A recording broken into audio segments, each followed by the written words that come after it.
It's where you go to bike, hike, and stroll miles of pathways over more than 7,000 acres of parkland. A place to go explore rivers and fish their bountiful waters. Natural places to go marvel at magnificent wildlife while you play outdoors and go wander charming communities. Find all this and more at Destination Downriver. Give it a go. Today's podcast is presented by MarketInsights.us, with the podcast on YouTube produced by the City of Taylor's Media Center. Thank you for the generous support of our community sponsor. When your destination is beyond downriver, let Martinson Family of Funeral Homes help you and your family. With locations in Trenton, Allen Park, Mabee, Rockwood, and Monroe, their staff is available 24/7 at 734-671-5400. For more information, visit martinson.com. Thank you to our team sponsor, Allegra, Marketing, Print, and Design. Let Allegra assist you with your print, mail, design, and signs. Located in Wyandotte, Michigan, or call 734-284-5330. Welcome to Destination Downriver. I'm your host, Karl Ziomek. It's the giving season, and charitable nonprofits embody the best that America has to offer. They provide a way for people to work together for a common good. Charities play an essential role in our communities. They fill the gaps, providing resources for those who are most vulnerable. They also foster civic engagement, drive economic growth, and strengthen the fabric of our communities. Our region is home to numerous charitable organizations. For today's discussion about this season of giving and the important role charities play downriver, we are joined by Stephanie McNees from the Downriver Fish and Loaves Food Pantry and Nancy Zack of the Downriver Community Clinic.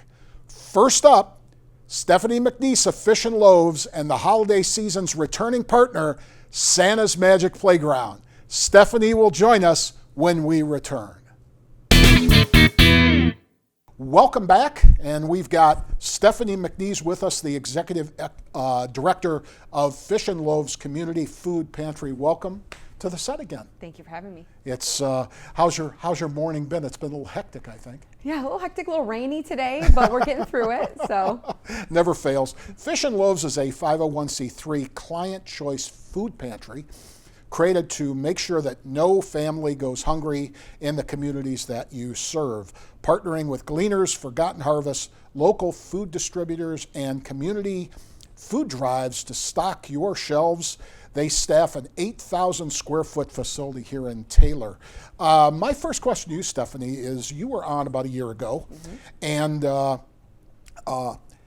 when we first introduced the audience to Fish and Loaves, can you refresh their memory a bit on the history of your organization? yeah, absolutely. So Fish and Loaves was founded 16 years ago. It is a client choice pantry, which means we are set up like a grocery store. People who are in need can come, and instead of being handed a box of food, they're able to shop through the shelves and select the items that are best suited for their families. And we provide a wide variety of items, everywhere from canned goods to fresh produce, meat, dairy, bread, snacks, you name it, we've probably got it there. We try to emulate a grocery store as much as possible. And we have a wide reach throughout the Downriver and Wayne County region. We serve thousands and thousands of families every year. Your specific communities that you serve? Yes, so when we were founded, we are located in the city of Taylor, and our main service territory is the 6 surrounding communities of Taylor. But we have many other food programs outside of our pantry. We have a fresh market program, an emergency food program, et cetera. That helps us serve people outside of those, outside of that boundary. Can you give us some of the metrics when it comes to work your organization does, when it comes to the numbers? Yeah. Can you throw some of that out? So last year, we distributed 2.8 million pounds of food to over 46,000 households. This year, unfortunately, the state of the world continues, prices continue to rise. We will distribute over 3.1 million pounds of food to over 50,000 households. That is amazing. It's a lot. And it's a lot of work. It is. What type of, is everybody there a volunteer, and how many people partake in roles behind the scenes to serve the public? So I'm the only full-time employee. Okay. We've got 2 part-time staff, and then everybody else is a volunteer. We have about 100 regular volunteers every week who make the day-to-day happen, but over the course of a year we'll have 2,500 unique volunteers who come. We host church groups, companies, clubs, school groups throughout the year who might come and volunteer 1 or 2 times, but we've got that core group of regular volunteers who make the day-to-day work. One thing I've never asked you, and you can probably answer this real quickly, is this, for the people who are involved, who are actually using your facility, what do they have a card when they walk in, or how does that work? Yeah, that's a good question. So anybody who is in need can either give us a call or stop by and to see if they qualify. Our 2 main qualifying measures for our main pantry are your residency, if you're in our catchment area, and your income. We follow the USDA standards of 200% above the federal poverty level, and so we widen that range. If you don't fit in those targets, we have other options that we can help you with through emergency food and other things like that. But once you become a client, then you receive a card, and you're able to just call, make your appointment, or stop in. We check you in, and you're on your way. Oh, that's fantastic. Yeah. We have been talking off camera about food prices, okay, Yeah. which are right in the news right now for everyone, not just the needy. How have market factors affected your organization? You were mentioning some of the dynamics that you see, that it's ironic that if this does this, you see. Explain that to us. Yeah. So typically in the nonprofit world, when the world is struggling, grants flow, money flow into nonprofits, and when the reverse is happening, sometimes charitable donations tend to dry up. But specifically with our client base, what we see is that because prices have continued to rise and stay high at the grocery store and in other places as well, our request for services has steadily increased. I mentioned, we're going to increase by over 5,000 households this year. But specifically the cost of food, we purchase food at Fish and Loaves. Not only do we do food drives and donations, but we purchase through Gleaners and the USDA. We spend upwards of $300,000 a year on food. And I was mentioning prior, when I started a little over 2 years ago, our average cost was about 35 cents a pound. Okay. And today it's about 63 cents a pound. Boy, that's significant. It's almost doubled. That is a significant increase. Almost doubled. There's no doubt about that. Fish and Loaves has one of the largest fundraising sources coming up with Santa's Magic Playground. Used to be Santa's Magic Forest, which is going to be running from November the 30th through December the 22nd in its new home at Kudos Tap Room and Field House here in Taylor. That partnership was a long time coming. It was a struggle. It was, yeah. So we have partnered with the city for years and years and years. And through the city's generosity, we were able to host this fundraiser. It's a display of the old Hudson's animatronics and all of that. And after renovations happened at the city, and we would work together to try to find a new home it's been over a year now. It's difficult. The event is large. It takes a lot of electricity. It's over a course of almost a month. And so we met Linda at Kudos Tap Room and Field House, and it was a match made in heaven. They have just totally jumped on board. Their staff has gone above and beyond to make this event possible, and we're so excited to host it or unveil it at this new location. And Kudos is very excited.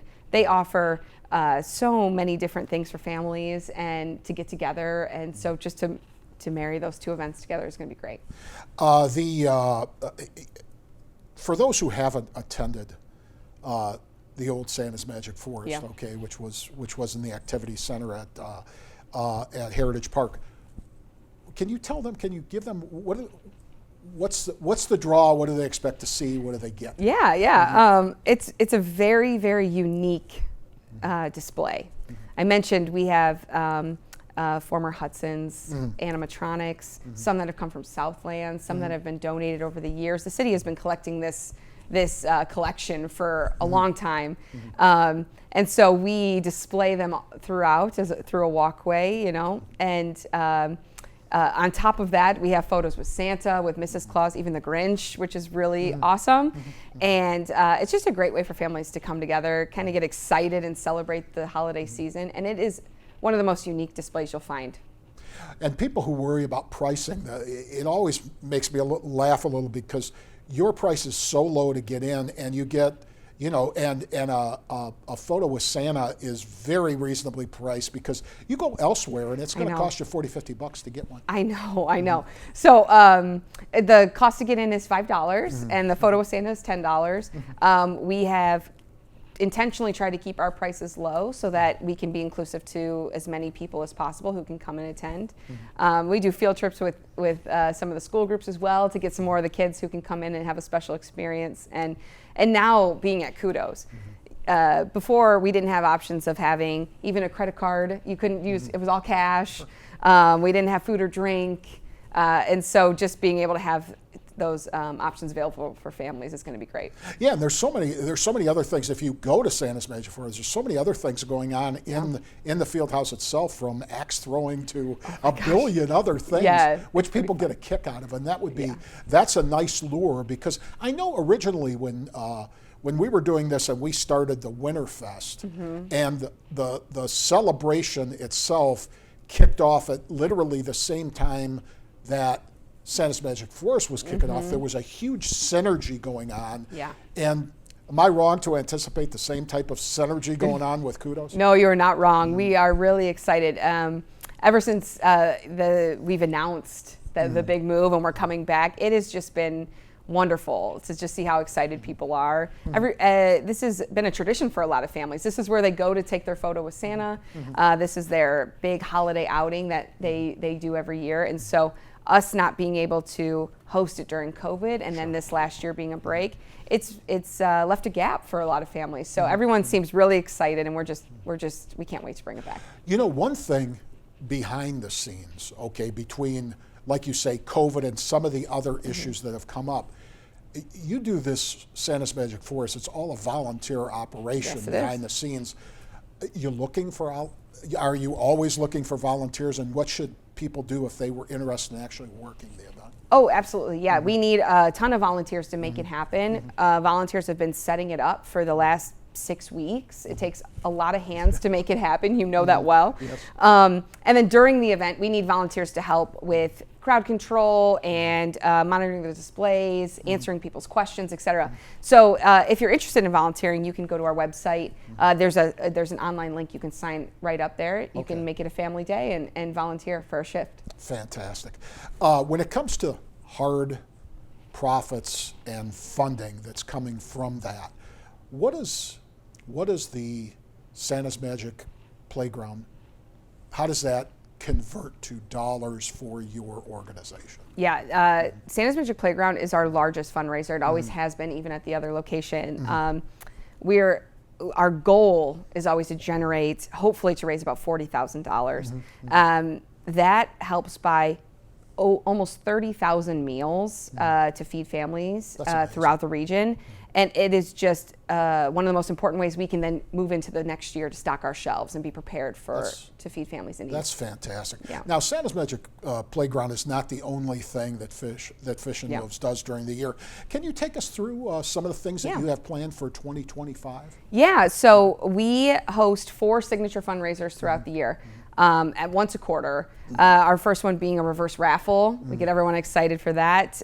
We have a 5K in June that we host at Heritage Park. We have a golf outing in September that we host at Meadows Golf Course, Taylor Meadows.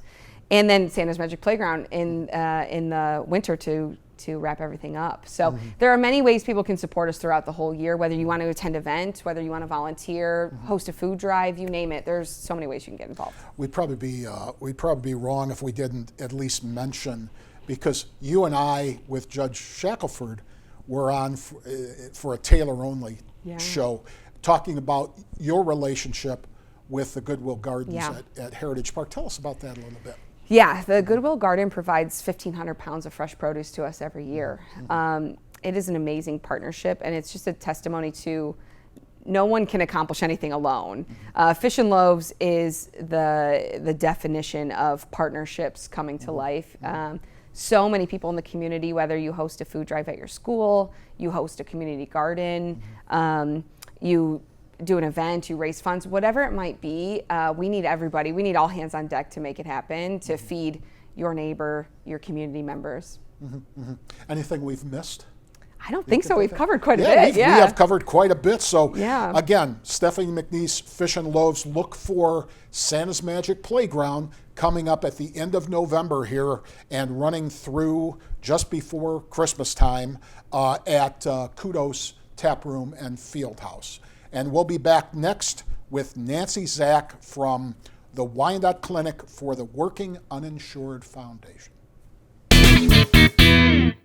Welcome back. We're now with Nancy Zack, Director, Administrator of Wyandotte Clinic for the Working Uninsured Foundation and the Downriver Community Clinic. And you and I were just talking about a little bit briefly about the history of how these organizations started. You've been here from the beginning, correct? Correct. Can you give us a walkthrough? It started in 2005?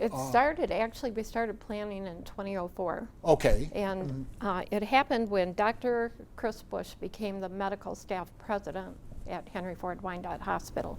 Okay. And every president has a legacy project that they work on for their term. And he said, I think I'd like to start a free clinic. There's nothing like that in our area. I had gone to Michigan State, and I was working in administration at the hospital at the time with him, with medical staff. And I had gone to Michigan State, and my focus was on community services programming. And I had worked in healthcare before Wyandotte as well. I worked at the old Outer Drive Hospital and the Oakwood Downriver Hospital. Okay. I was really good at closing hospitals. So I ended up in Wyandotte in medical staff administration. And when he said that, I thought, you know, that's something I could, I haven't been able to use my skills there, so I could help you. And I was thinking maybe a couple hours and we'd have this thing set up. Oh no. Oh no. How long did it take you to set it up?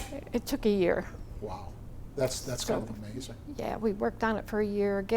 We're a separate entity from the hospital. They're a Okay. partner, but we're a separate entity. So we had to set up our nonprofit, and then figure out where were we gonna do it. And luckily, at that time, they were building they had just built the Brownstown facility. Okay. And so after spending a little bit of time in a doctor's office that wasn't really a good private area for what we were doing, we were invited to come to the Brownstown facility, which was brand new.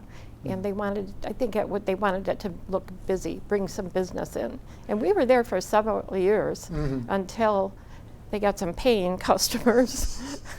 And we moved over to the OB-GYN clinic or the resident clinic that's right next to McDonald's on Biddle. Oh, okay. It's in a Henry Ford building still, Okay. and that's how they partner with us, is they give us space, so we Okay. don't have to, pay rent. How many people involved behind the scenes with your clinic? When we were planning, there was probably close to 20, 22 people. There was nurses and doctors and administrators, and a lot of people liked the idea of doing something for the community that was needed. Patients were showing up in the ER with things like that could be managed with an office call, out of control diabetes or hypertension and those kind of issues. So that was what motivated Dr. Bush to say, these patients are working, but they can't afford this high ER bill. And it's not a good place for them to manage their chronic diseases. So we went that way. So when it comes to medical experts always telling the public that managing your care is ultimately just about as important as anything else you do. Oh, yeah. I take it. Yes. Yeah. I mean, it makes such a difference, and a difference for people, too. And the reason why we set it up was our guidelines were that you had to be an adult 18 or over. You had to be working in some capacity, or a student in college, or you had to be uninsured and uninsured. Mm-hmm. And the reason, when I first heard that, I thought, well, working people, they get paid. I mean, why do they need to go to a free clinic? Well, because of the expenses of, medical care without insurance is very expensive. And people who were not working, who were unemployed, had the federal community centers to go to. They were eligible for that. So that's why he set it up. We're going to see working people, keep them healthy and on the job and out of the ER. And we've been busy ever since. How has something like Obamacare affected the flow that you get in your clinic? A lot of people don't know about it and still don't know about it. So we tell our patients about it, and as well as the expanded Michigan Medicaid with it, which is called the Healthy Michigan Plan. Okay. Those are two options that we'd like them to look into if they need something like, hernia surgery or, bigger things that we can't handle. We're pretty much primary care. We do have a few specialists who will volunteer to see our patients. But for the most part, if they need something big, and we also have resources for people who we find out have cancer. We can get them sometimes into the Carmanos, Michigan program for care like breast cancer and things like that. How do you usually get your story out there so that people know what to look for and where to look? That's been a problem. When we first opened, we ran a story in the Mellis newspaper. Okay, all right. Maybe Heritage paper, Okay. And we were swamped right away. I mean, people, but we don't have that story anymore. So lately, we've been going to the Today magazines. Yes, Yeah. okay. So we've been running ads in those. There was a story just hit the Woodhaven and Groseal one. And every time we do that, we try to do one city a month with the ad plan, and we get a lot of new patients. We've had many new patients as Medicaid, I don't know if you're aware, has been unwinding from the COVID care that a lot of people had. Yeah. So we're seeing new patients that way. And then kids who turn 26 and they're off their parents' policy, we see those. People who going through a divorce and no longer have insurance, we see them. Or Nancy, even, I was just going to say, even people waiting for their insurance to kick in, like a new employee. Sure. And we want to get that out to small businesses that we're a resource. Nancy, how did the pandemic affect your organization? Oh, yeah, the pandemic did affect us a lot. We actually closed for 3 months, but during that 3 months, we were able to find some, I guess we kind of changed our process to go to some telehealth. And that was, at that time, we were going from paper to an electronic record, and the provider included telehealth in the record. So a doctor could be at home looking at the patient's record and connect right in the record to have a conversation. And if it's like a sore throat or a rash, there's a lot of things you can do over telehealth. A lot of things you can't do, but for the most part, we were able to carry on. Is telehealth, is that one of the situations that came out of the pandemic that is it's almost like a plus that came out of the pandemic, that people get used to it, and maybe doctors who maybe didn't believe in it now do believe in it? Or what do you see? I say our doctors could use it more than they do, but actually we're in person now, so most of the time they don't need to. But there is a few situations where patient couldn't get transportation and missed the appointment, but they still need to be seen, and we're not there. We're only there maybe 5 times a month. So now, you touched on it a little bit a minute ago, but can you describe to the audience listening to this what you do have the ability to do for them, and maybe some of the things that you don't? Well, for one, we're not an emergency room. We're not even like a acute care center. Patients can be seen by appointment, and in fact, they need an appointment to be seen, and there's a kind of a qualification scan, like scanning process that we go through with the patient to make sure they're eligible in the right place. And some of the services like prenatal, we don't take care of prenatal. Okay. But as far as gynecology goes, we do the women's annual exams. That includes like mammography, the cervical exam, the Pap test, and cardiology, like an EKG if they need that. We try to do a thorough primary care visit. How many doctors do you have working? I have 5 doctors right now. Okay. They've been there for a long time. Dr. Wolf, David Wolf, who had a huge practice in Riverview, or in Trenton, he volunteers with us, and pretty much takes care of the women's care. And then our primary care doctors are Dr. Donna Angel from Allen Park, and Chris Bush, and Dr. Rebecca Steele, who we were so lucky to snag her because she was about to retire. And she wanted to travel with her husband around the world and couldn't do it. So I had worked with her because we kind of interfaced with the medical education program at Wyandotte. I'll tell you about that. But we got her involved in our quality program that we were just setting up. We're part of Free Clinics of Michigan and the National Association of Free Clinics.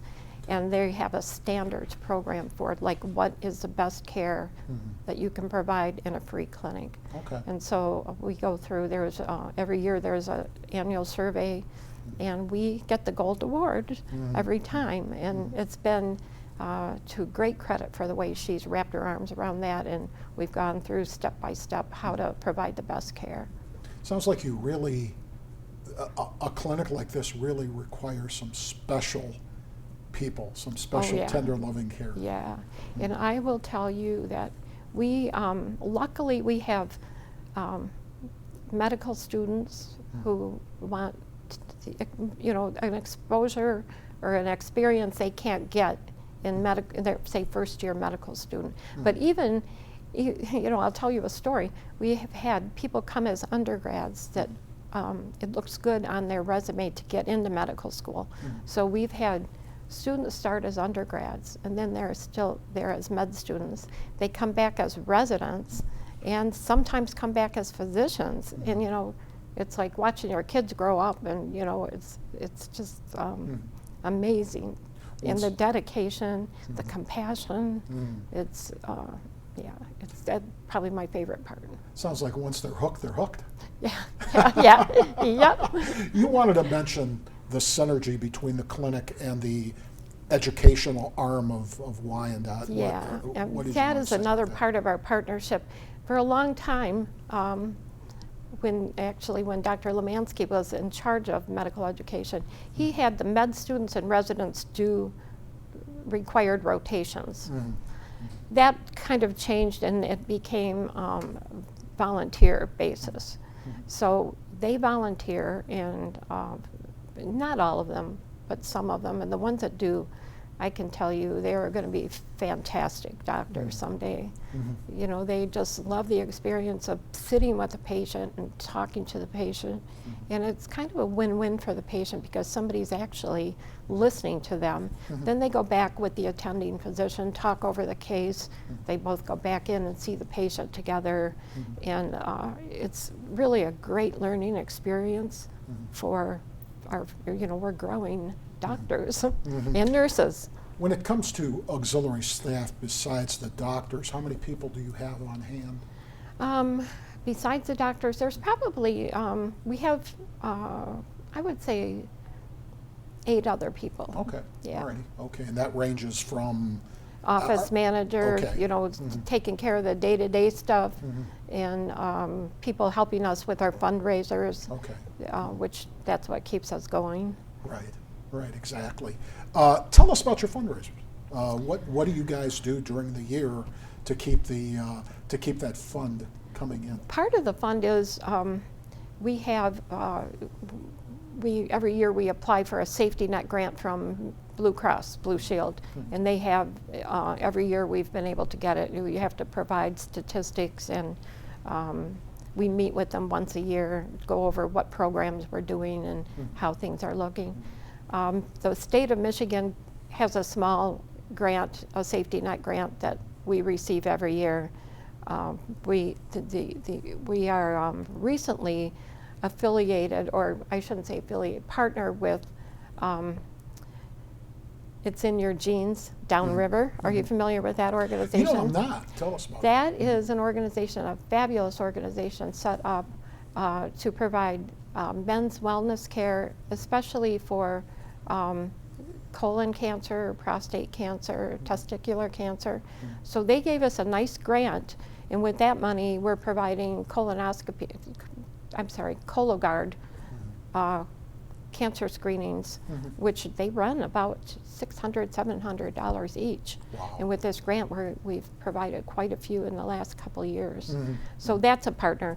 But as far as our fundraisers, every year we have a Valentine fundraiser, and it's called Giving Hearts, and it was designed to honor our volunteers, but it also, I don't know, our heart is in everything we do is what our motto is. And so this is our biggest fundraiser that we have. And it's was at the Portofino for a few years, and then it got too big. And so now it's at the Bentley. And actually next year, it's on Friday, February 14th, which is actually Valentine's Day. That sounds interesting. The Bentley can be very beautiful. Oh, it's a beautiful event, and I like to get the word out on that because I think people really enjoy it. There's good entertainment, there's a wonderful dinner, and a silent auction most of the time. I heard on this next one there may be something like a bourbon tasting. Really? Yeah, which That's I guess popular. that's a thing now. Yeah, it is. It is. It is. There's no doubt about that. How, if people are interested in getting involved in that, attending that, how do they go about it? Probably our website is the best way, because it can direct them to tickets, and we really are looking for additional sponsors of that event. It's a great event for a small business to sponsor. It can be anywhere from $500 to $10,000, and we have some great sponsors, like BASF always sponsors, and we have a list of a few, but we can use more definitely to expand our services and maintain our services. How many people usually attend? Right now it's about 200. That's a decent sized crowd. Yeah. We would like to see 250. There's room, and it's a really great it's a great social event for people to mix and network and enjoy the evening.